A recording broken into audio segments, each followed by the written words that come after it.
Hi, you're listening to the Fresh Start podcast, and this is episode number 15.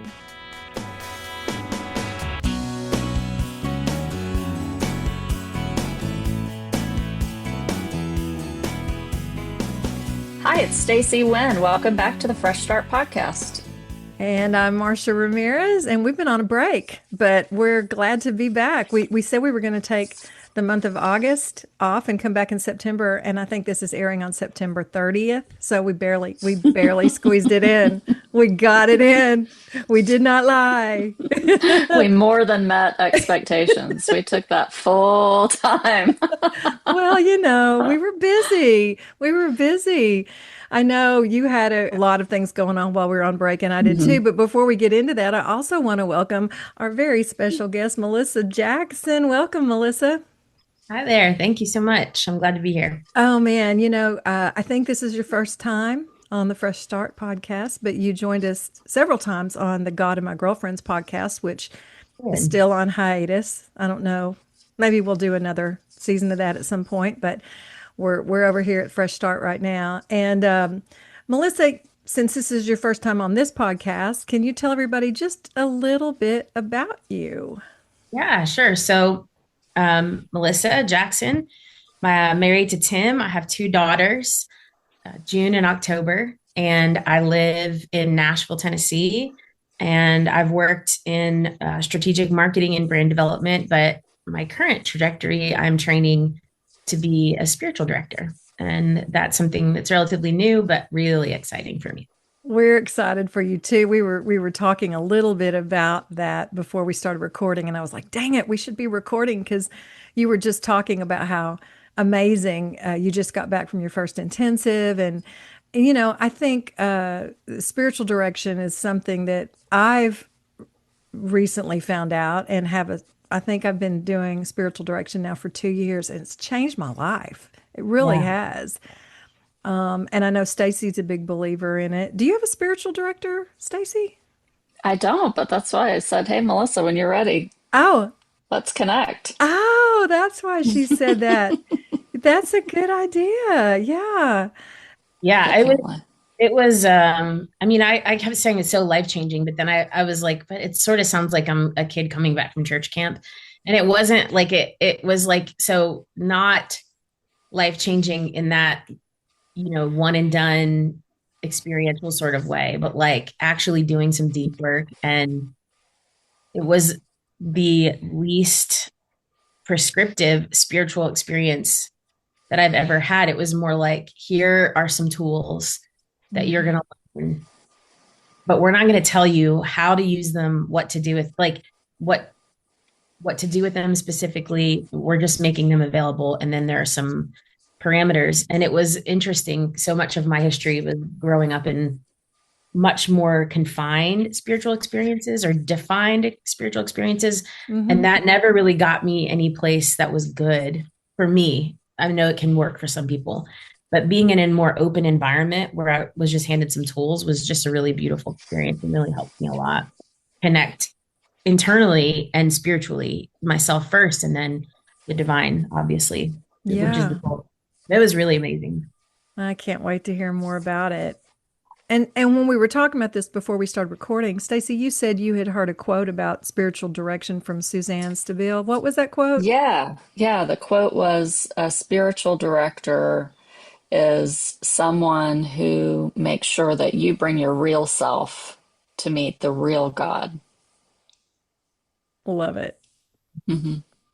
Yeah, because I think spiritual direction is what I've found. It's like it's a combination of finding God in your journey, your faith journey, but also finding yourself and finding God in yourself, which is something that was, if somebody had said something like that to me years ago when I was entrenched in a more fundamental type of religion, I would have said, that's weird.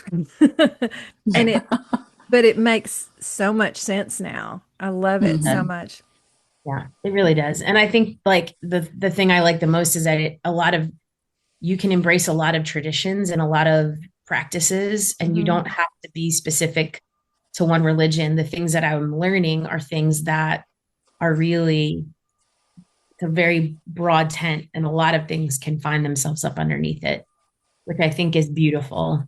And Mm. further along I've journeyed, spiritually, the less defined the edges get for me, which I actually love. Mm-hmm. Yeah. Right. Gosh, I think we need to do a whole episode on spiritual direct talking about this because I think Yeah. people don't know what it is. Uh, uh, they're like, what do I need? What does a spiritual director do? If I have a pastor or whatever, Hmm.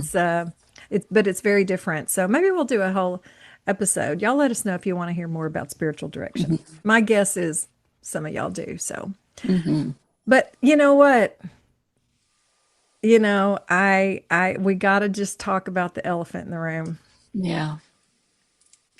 There's a lot happening in the world, Sure. and it Yes, there seems is. like it's on like a fast forward too. Every day there's something to process and either look into or choose to ignore or put off, right? That's how I feel. I'm like, okay, do I engage with this? Do I want to give it some brain cells? Do I want to avoid this entirely? Have I just had too much this week? It's so overwhelming. It's just absolutely overwhelming. Really is.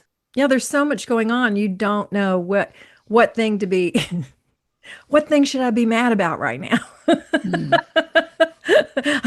I think I'm supposed to be mad about something because my algorithm is telling me on my feeds I should be yeah. mad. Everyone else is mad. Am I missing out? I should be mad.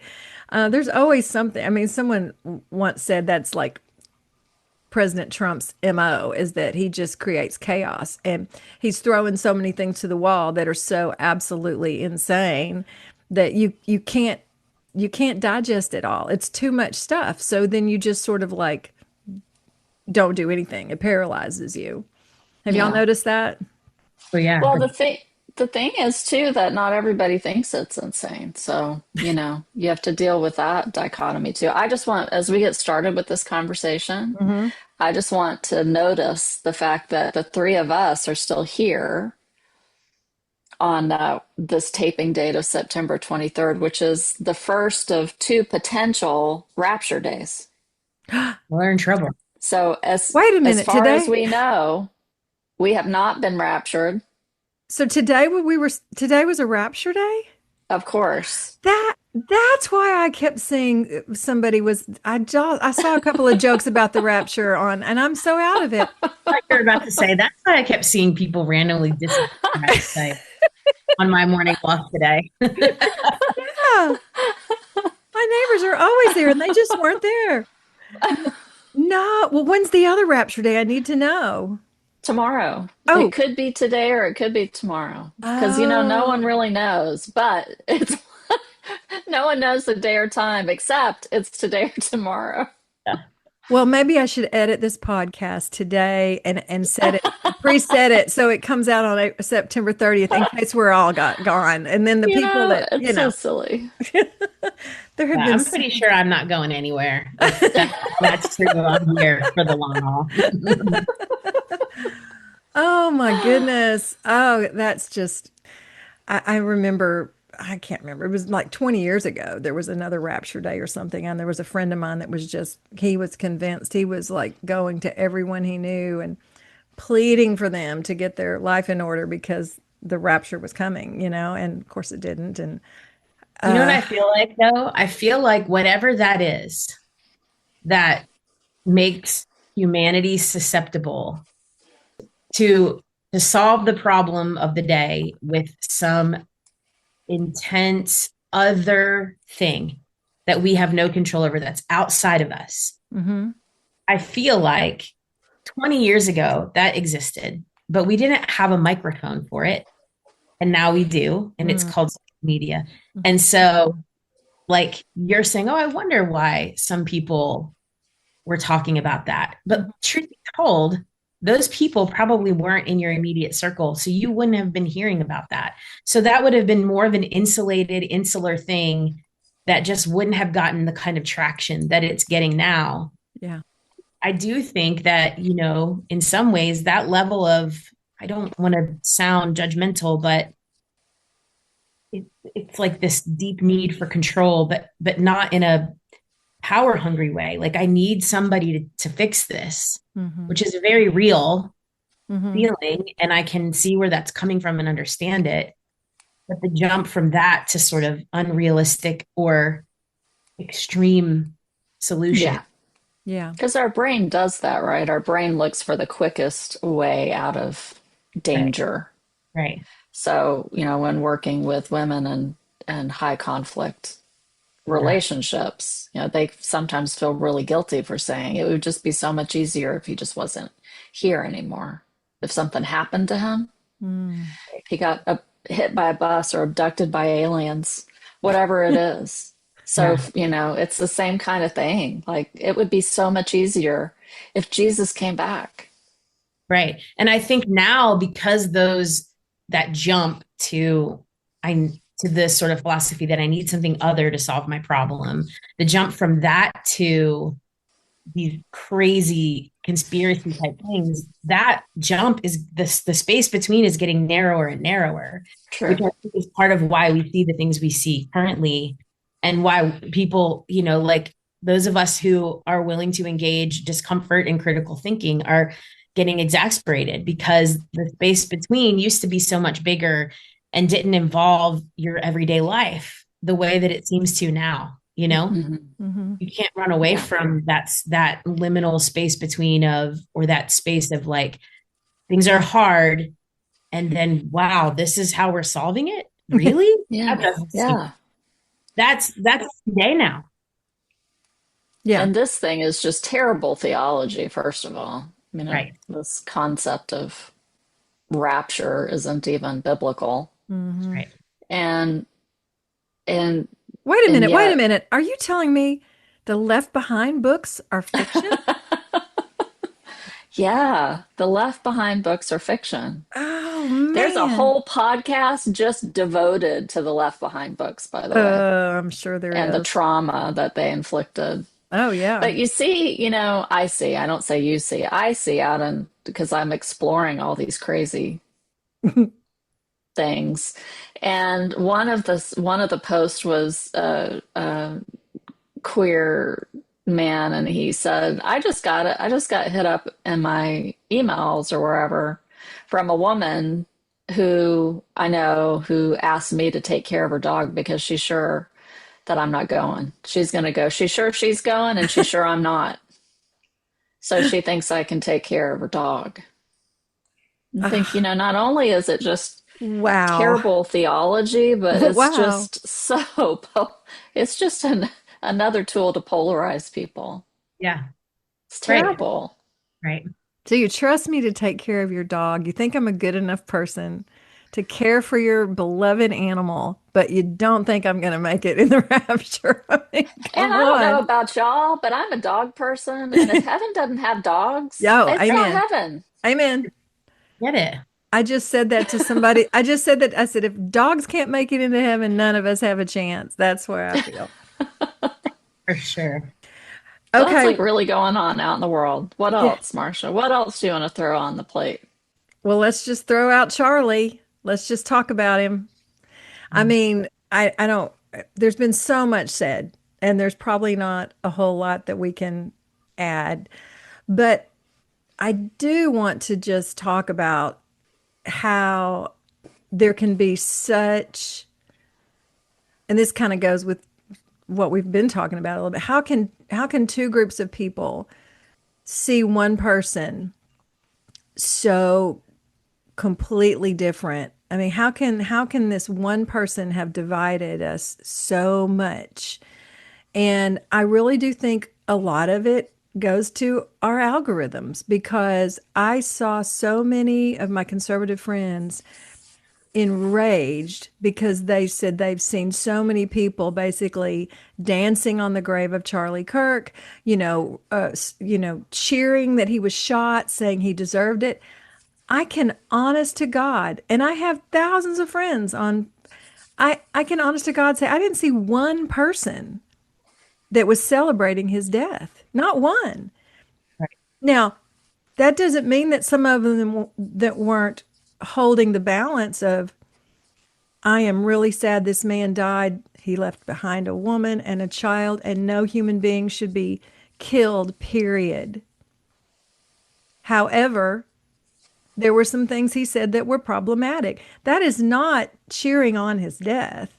And I hope that's not what they mean.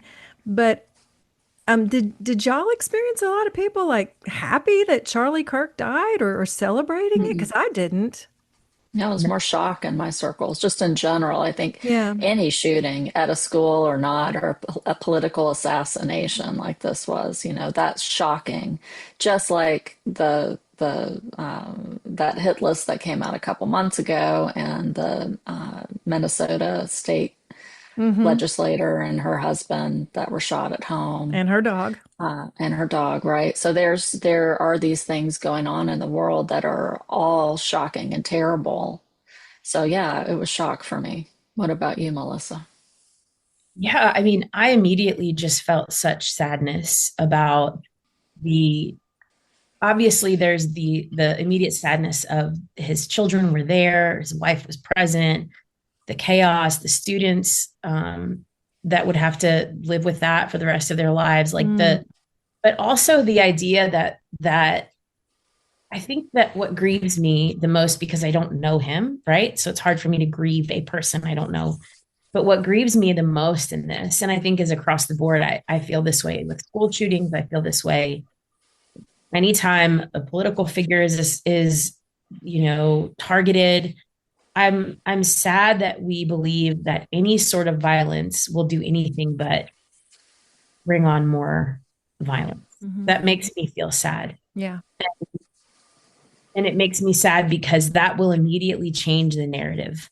Hmm. Because now we're talking about what happened to this young man rather than engaging with the critical ideas that he puts out, the perspectives that now he's either being villainized or lionized. Hmm. And it all that does is cement us into our sides, and it doesn't allow us the opportunity to have real conversation and critical thought around a political figure. And he was a political figure, and a lot of stuff that I disagree with, but also a human. And Yeah. the complexity and nuance of that gets lost when we resort to violence. Yeah. To me, Yeah. it gets lost for me. I lose it Yes. because now I'm so specifically entrenched in a violent act that I'm losing all perspective on what could actually make a difference. Because that violent act is just cementing us further. It's not Hmm. making, and any of the problems that this political figure either called out or created, you know? Yeah. Yeah. And I'll say the thing that has lingered with me is with his wife, Erica, who, the grief journey is so different for each one of us, right? So, I have compassion for that. Seeing it all play out on social media, um, the videos of her with his body, Mm. um, I that haven't. seemed, I felt like I shouldn't see that. I felt like it should have been a very private moment. And and that was hard for me. I just didn't take to that. I also felt myself feeling sorrow for her, watching the little snippet that I did of the special, the big memorial service Hmm. thing, when she walked out on a stage and there were fireworks and there was so much political rhetoric. Now her words, listening to them, taking her at her words, like to hear her say that she has forgiven the shooter and that these are times when we need to find ways basically to pull together and not pull apart. Hmm. That to me was starkly different than some of the other messages from the stage Hmm. that were more directed toward, violence and, quote unquote justice, or however it was worded, more kind Retribution, of, yeah, vengeance, it revenge. Yeah. was, that was, Yeah. that's what's stuck with me. Mm. So how do we move? How do we, is there anything we can do in our small circles, our small worlds to try to help narrow this huge divide? If you know, like I have people that I know that, we're terribly upset over his loss, not because they knew him, not because they loved him, but I think because they were watching stuff that told them to be grieving. I don't mean that to sound insensitive, but of course, those that knew him and loved him, because no one's all good or bad, right? Like Right. Charlie Kirk, I'm sure was, people described him as a loving father, a loving husband, devoted father, a devoted friend. I'm sure that he was all those things. Like Mm. he had a very lovable, beautiful side to him. At the same time, he used rhetoric that was very harmful and hurtful to women, to immigrants, to black people, to gay people. And so, so I know that I can understand the grief of someone that walked in life with him, and everything. But the deep grief that I'm seeing from people that didn't know him at all, I'm kind of confused by that a little bit. I mean, being saddened that another human being was hurt, was killed. I feel that deeply in my soul. Like, I feel it. But that deep grief that I'm seeing some people just carrying around, like on their shoulders when they didn't really know him personally, like, I don't understand that. Can either one of y'all explain that to me? Well, Yeah. to me, I think it goes back to dehumanizing a person. And I think, and I mean, don't come at me on this, your viewers, because I don't want this to come across the wrong way. But I think that when we make somebody a villain, or when we lionize them and make them a martyr or a hero, then we're removing their humanity. Mm, And so I don't think they're grieving Charlie Kirk. I think they're grieving that there was a person in the world who represented them in a way that they didn't feel represented without that person. mm. Yeah. So it's super easy, I think, to hang that mantle on a person's head and say you're grieving them, but it's not emotionally or intellectually honest because you don't know them. They didn't play a role in your life. They didn't, that person, you knew their perspective, you knew some of their viewpoints. And that's Right. not the same thing as knowing a person. And Mm. I do think that that dehumanization, even when you're glorifying somebody, it's still dehumanizing. And I Yeah, think you're that taking you mean they're taking his humanity away. yes. And That I makes think so much sense. yes, and I think the political spectacle of his memorial service did that to the 100th degree, right? And I think that people who are supposedly, and to your point, Marcia, none of my friends were like, I'm so glad this guy's finally gone. Like, no, No, even my no, very liberal friends were like, either they didn't know about it or didn't know much about him, or they were like, man, that's awful, right? yeah, I can right. see anybody being like, this is a great day for America by Yeah, any means. But Yeah. if right. there are people doing that, which I'm sure there are, that's also dehumanizing, Yeah. Hmm. you And know? I think this is the utilization of this is from a Christian nationalist perspective. Like his is the story we've always been warned about. Now, if you are a Christian, I say we loosely, but the whole idea that if you're a Christian in America, you are always under attack, and you're not safe as a Christian. And if you stand up for your beliefs, you have to be prepared to die for your beliefs, kind of a thing. Mm. And then this is how it plays out. Yep, you're right. See, we've been telling you all along that Christians are under attack in America. If you stand up for your faith, you can be shot down in the public square. Mm-hmm. And I And think, this is what we're fighting against. This is good versus evil. right. And I think that, so to make it overly spiritual, just for a second, Bring it on. if you're someone who is still believes in sort of the tenets of the Christian faith, the thing about the incarnation is that in an effort to, I don't even think it's redeem humanity. I don't believe that atonement theory, but in an effort to, maybe that's the word people would use.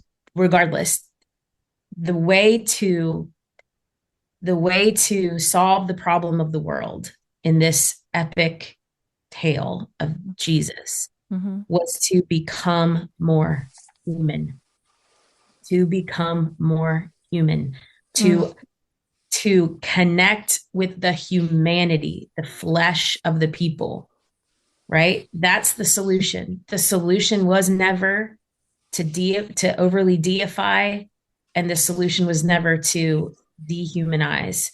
It's always been to incarnate, Mhm. Yeah. to embrace your humanity. And I think that there's complexity in humanity. And so you said, like, what do we do? I don't know what to do. Like, I think everybody's doing is different.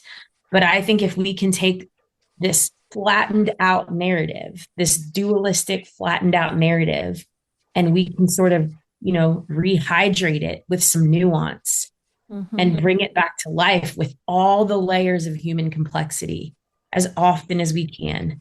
That to me is really good work. And I think also doing that in our personal lives, right? So when you have people in your life who are trying to flatten that narrative out, you just consistently go, I don't think it's that simple. What if we look at this, right? So the argument of like what you were just saying, Stacey, like, well, this is proof, right? Well, then what do we do with the people who don't believe as we do and have been also gunned down in the street? What do we do with that?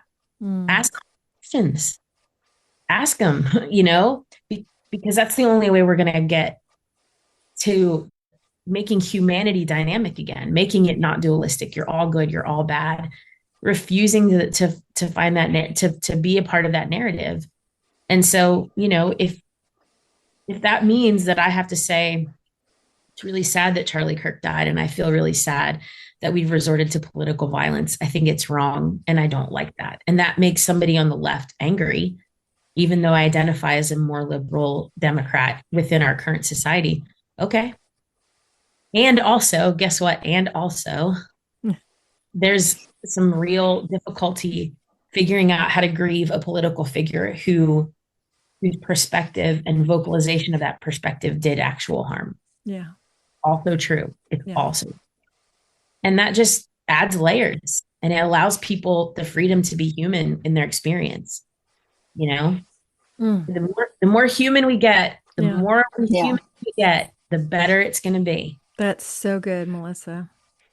Yeah, I saw a post today actually that was on Facebook because I'm the Facebook age Yeah. apparently. Yeah, me too. And and it said something like it was a kind of a meme and it not a meme, but it's just like an image. It said instead of the Taylor Swifts and the women from The View and I don't know, a couple of other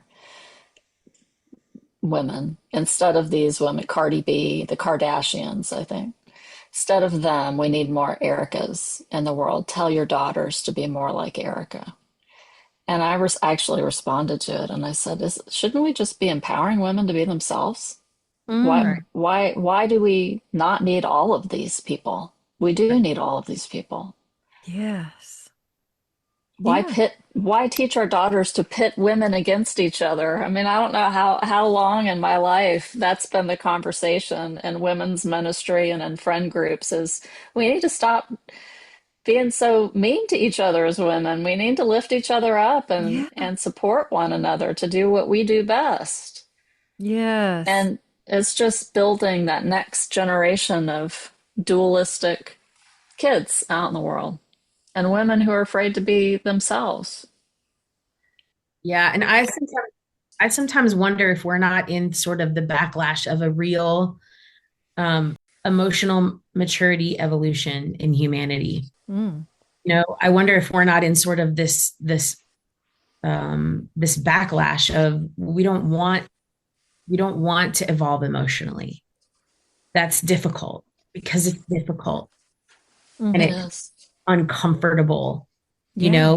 to sit in the tension of non-dualistic thinking, non-dualistic perspectives, the both and that is very uncomfortable. And I think if we look back even to excuse me, I always use parenting as an example. My parent, how they parented me, and then how I'm trying to parent my kids is very different. And it has been evolving in my generation, if I look back, or not my generation, my family history, if I look back, Mm-hmm. that has been evolving toward an emotionally connected and securely attached parenting dichotomy or parenting way of being in the world. That has been moving to that, but generation by generation by generation, right? Mm-hmm. So we go all the way back. There's almost no secure attachment between parents and kids. And then you see this, and then you see this. And my dad did it better than his mom, and I'm doing it better than my dad, and my Mm-hmm. kids are going to do it better than me, hopefully. And most of that doesn't just happen, it's because we're aware. There's a level of human awareness around the emotional development and the need for emotional development. We've done advances in psychology, advances in, I mean, more people go to therapy now. And I think, it's like when I make my kids do something they don't want to do, the level of development that they've achieved does determine how they interact with that thing. So if I say you need to shower every single day because it's gross not to now, right? Or every other day, whatever it is. And the pushback is like, that's uncomfortable. That takes away from the things I want to do. I don't want somebody else determining all of that. And some of that's healthy, right? They're searching for autonomy. But Mm-hmm. I see in them as they're evolving as humans, as they're growing up and becoming more aware, they go through these cycles of revolt against that very thing because it's uncomfortable, Yeah. Mm-hmm. right? It's Right. uncomfortable to become more responsible, to become more aware. It's difficult. And so I think what we're watching and what we see when people minimize the need to lift up women to do this instead of that is just really people that are uncomfortable in this new level of emotional awareness that might suggest, well, why do we have to do that at all? Yeah. Because that's easier, because it makes me feel better about myself. Yeah. If everybody will support the people I support, I can move through my life without any conflict or discomfort. That's the cell. Mm. And I think that it's obviously that's not true, that's not real, but that's the sell. And I think that that's what people are buying into because it is uncomfortable. Yeah. It's not comfortable for me to have to acknowledge that this person who politically I oppose in almost every single way and can actually see real harm that's been caused by his perspective, to have to say, and he's so human, and he's probably a great dad, and his wife probably adored him. Mm-hmm. Like, he's not a villain. That's hard. Making him a villain is easy. Yeah. That's, Yeah. you know, and I think that we're seeing a lot of pushback Yeah. Mm-hmm. on some of that emotional evolution. Yeah, Man. and back, Marcia, to when you were talking earlier about humanizing or dehumanizing. Mm-hmm. Melissa, you brought that up. I think anytime we go down the path of dehumanization, it becomes easier to hurt one another Yeah. because you're not hurting a human anymore. So that I'm legitimately scared about that. I'm legitimately fearful that that's might be where we're headed, is to actually have more violence, even more than we're seeing now, just because we cease to see others that are different than us. We cease to see them as human beings. So we have no compassion. We have no empathy. We have no curiosity. Mm-hmm. And in fact, things like empathy and compassion are being demonized, even from church pulpits, Yeah. even in the bookstore from Christian Authors. authors. Mm-hmm. I mean, all of those things combined together is a really bad equation. Mm-hmm. Yeah. It's Yeah. unhealthy Yeah. Yeah. and even can be violent. Yeah.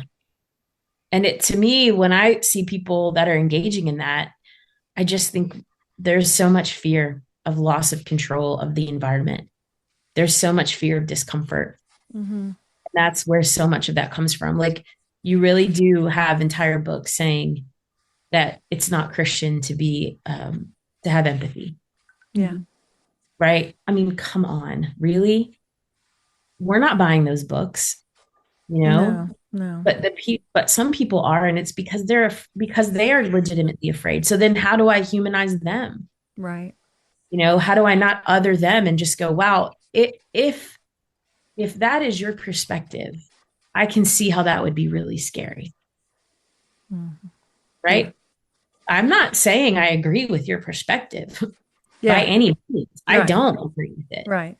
But if your perspective is such that the more empathy the world has, the scarier it becomes, then I can see you looking around and watching people be quote unquote woke and be afraid. Yeah, that makes sense. That would be scary. Mm-hmm. And that has been my thing with Christians in general as I've moved further away from the organization of Christianity into a deeper, more cultivated spirituality is like, yeah, if you think I'm going to hell, you really believe that, then and you don't try to save me and witness to me, then you stink. You suck. Yeah. Yeah, Really believe I'm exactly. going to hell. Like, I would hope you would really try to Yeah. equalize me, right? So, and that helps me, and it's not going to work, but it just does also give me a way again to humanize that person, right? And Yeah. then at the very least, even if we're not starting on the same footing, even if they're not starting by humanizing me, it allows me to be true to who I am and to my values, which Mm. is that every human is worthy of their space in the world. That's a Mhm. value. If I dehumanize, I'm not living in my values. I am, it's like somebody said, hating somebody is swallowing poison and if, hoping it kills the other person, right? Right. That's Right.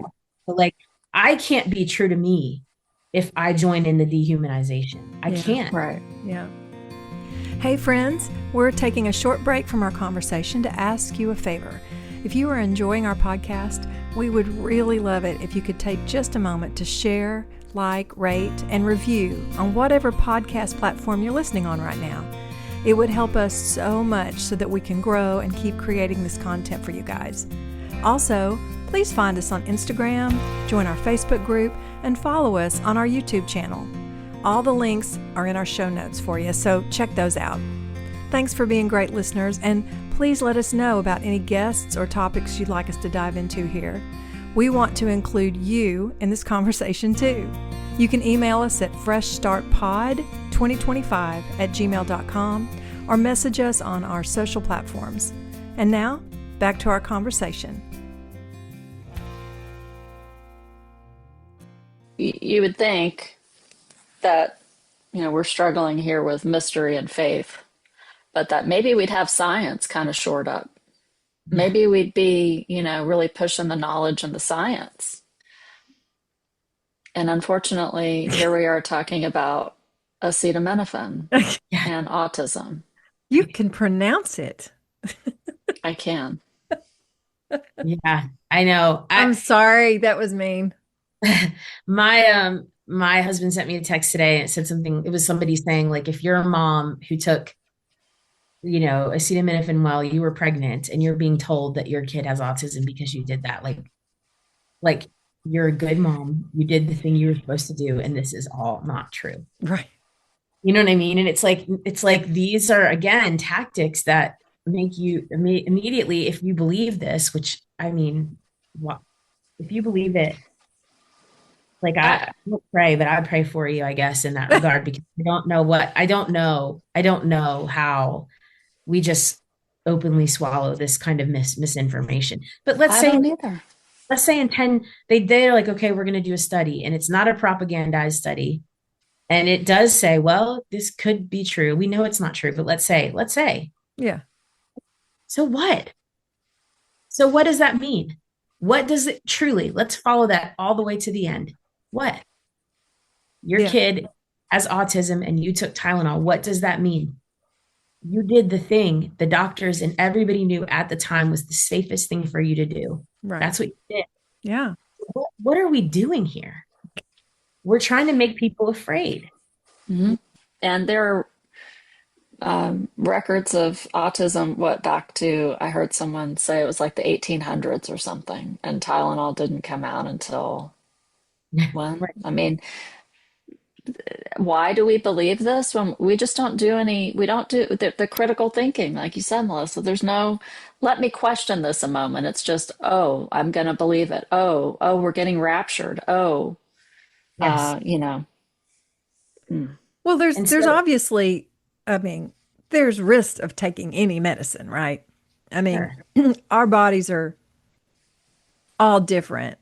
So, like, I have Tylenol sitting on the counter. My husband has ibuprofen because his body responds better to ibuprofen and mine responds better to Tylenol. Like, we've tried both. We're like, this is better for me.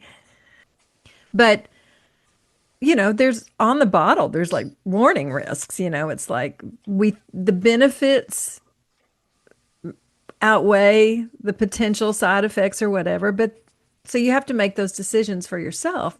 We know that some people may have adverse reactions to vaccines. We know that some people may have adverse reactions to certain medications. But you don't make a decision for the whole because of a small percent.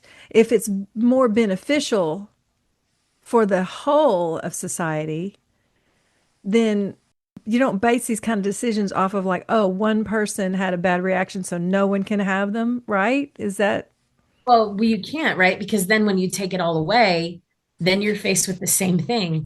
One person ended up, this is my thing with vaccines, right? It's like, well, five, let's say we have a test group of 100. Five people died from the COVID vaccine and 100 people didn't, right? Or mm-hmm, mm-hmm. 95 didn't. And then we go, well, five people died, so we have to get rid of the COVID vaccine. Okay, fine. Then guess what happens the next time? 25 people die of COVID. Right. So now it's a numbers game, Yeah. right? But the thing is, like, we don't have to live in that numbers game at all, because what we do is we can say, we're going to warn you, and then we're going to start testing even for the people who do have reaction to this. Like, we're going to keep, and that's the thing with science is always, I heard Neil deGrasse Tyson say, the reason why science is something you can trust is because science is not trying to prove itself right. It's always trying to prove itself wrong. Ooh, What yeah. science is, they're always trying to prove their own hypothesis wrong.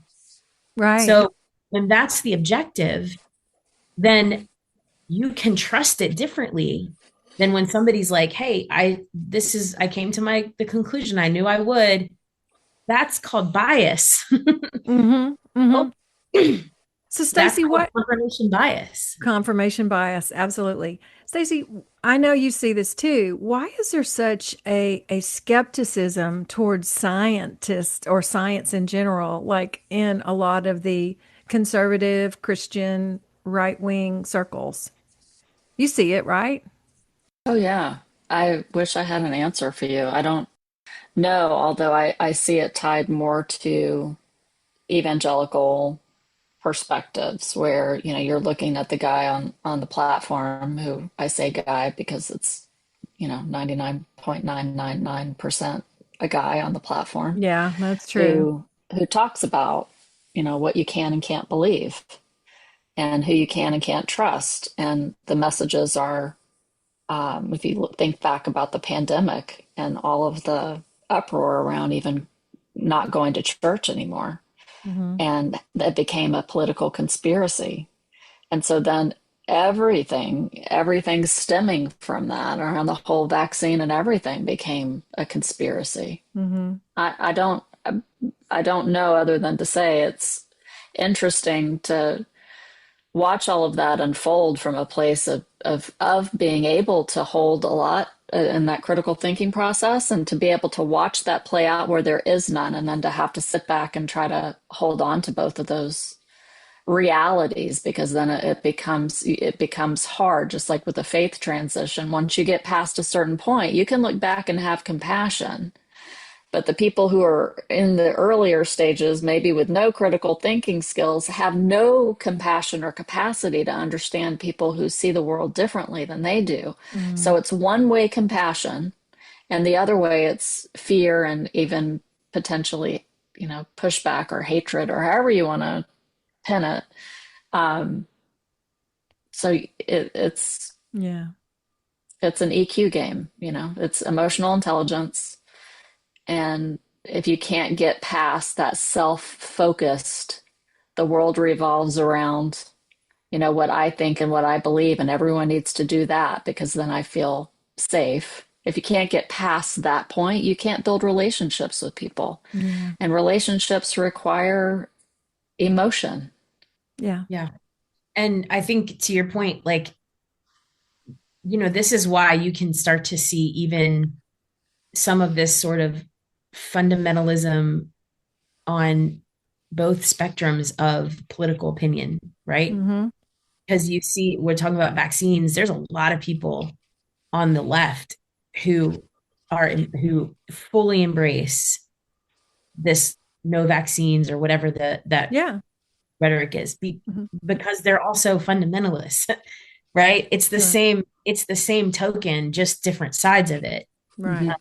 And that was, I think, one of the things when I was doing a spiritual shift, even, and have always do a spiritual shift. I don't think I'm ever not shifting spiritually, but it was like the thing that I realized is like, oh, wait a minute, like I'm being fundamentalist just with a different perspective. Yeah. True. Right? Yeah. So like, how do I then remove that from the equation altogether and allow things to be more nuanced? And I think that, I immediately, as you were talking, Stacey, the thought of the Good Samaritan story came to my head, and it was like, we're gonna have to experience a certain level of risk if we're willing to change humanity. Like whatever that Good Samaritan, like, it was risky to help. It's always risky to help. And it's a lot less risky to walk on by and continue in life as normal. So even if I have to take on more empathy and more compassion to reach across perspectives, I mean, obviously I'm boundaried, I'm healthy with it, right? But like, that's risky. Okay. That's the only thing that's going to work is compassion and humanizing and risk, and being a little less risk averse. Yeah. Especially when it comes to relationships. I mean, and I say this as somebody with a lot of privilege. So I would never tell somebody who's been marginalized or who's been harmed, well, you just need to risk a little bit more vulnerability. That's not what I'm saying. Yeah. I'm saying it from my own perspective. The only way is to be a little less risk averse and reach across lines and recognize, because I have more emotional intelligence, I am going to be the one who's going to have to venture into more hostile territory. Yeah. Going to make a difference, because Yeah. to the point, they're not doing that work. They're not. Yeah. Well, I like that. I think that's a good way to end. I said we were going to talk for 30 minutes and we've talked an hour, but there's a lot We to might talk have about. 2 episodes. We might have to break this up. No, that's always going to happen when I come on. I know, but I love it. That's why we love having you on, because you have such great. Hey, speaking of women and pitting women against women, we have a retreat that does not do that. A retreat coming up in January 2026 that we're really excited about. The second God of My Girlfriend's retreat.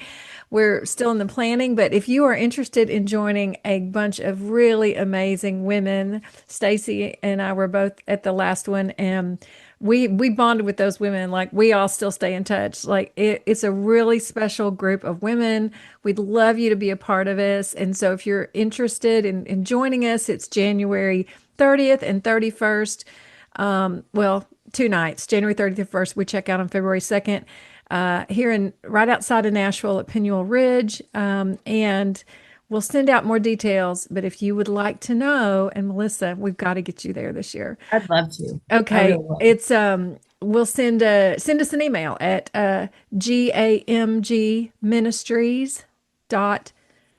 gamgministries.org. No, sorry. GAMG. That's our GAMG Ministries at gmail.com. That's what it is. I'm sorry. My Address brain, from like, my brain's, this conversation has my brain all in We'll put gibberish. it in the show notes. Yeah, we'll put it in the show notes. But we just wanted to shout out about that retreat because that's going to be a really cool weekend and with some cool women. So Spiritual, not religious. spiritual, not religious. That's true. All spirit. We're going to have. Last time we had all ages, all spiritual backgrounds, and it was so cool because everyone just learned from each other and respected each other's journey and didn't try to push any agendas on each one of us. It's I could go on and on, but anyway, I think it's one of those things that we can do within our circle to try to help bring a diverse group of women together that just want to learn and love and grow together. And so, yeah, that sounds like something you want to do. Let us know. Melissa Jackson, thanks for joining. I think we're gonna have to have like a regular hot topics episode now and then and bring you on because you're the girl for this. Dropping the truth bombs. Yeah. I love coming on and I love being with y'all. And Stacey, we haven't met in person yet, but Oh my gosh, you haven't. You have to. Oh my gosh. but Mhm. Marcia, I love you. It's gonna happen. I love I you love too. Stacey, but I get to be in Marcia's presence a lot. Oh no, she's lovely. Yeah. Well, you'll meet each other and you'll just feel like, oh yeah, we already know each other. Exactly. We've met. Right. Okay, we're gonna cut this episode out, y'all. In a couple of weeks, we'll be back. So y'all stick Got some around. great guests coming We up. do have some great guests coming up, and we'll be here all fall, y'all. Happy fall, y'all. It is like it's the second day of fall and the first day of the rapture. So, Yep. We're all still here an hour later. oh, y'all have a great week, and we'll see you next time on the Fresh Start podcast. Bye. This episode has been brought to you by God and My Girlfriends Ministries. If you're looking for a faith-based community where everyone is accepted, all beliefs are welcome, and no judgment, check out godandmygirlfriendsministries.org, where you can find more information about our book clubs, both online and in person, upcoming retreats, and all the events in your area. You can also find out about one of our favorite things that we do, our Single Moms Christmas Blessing Ministry. So go check out godandmygirlfriendsministries.org. We would love to have you a part of our community.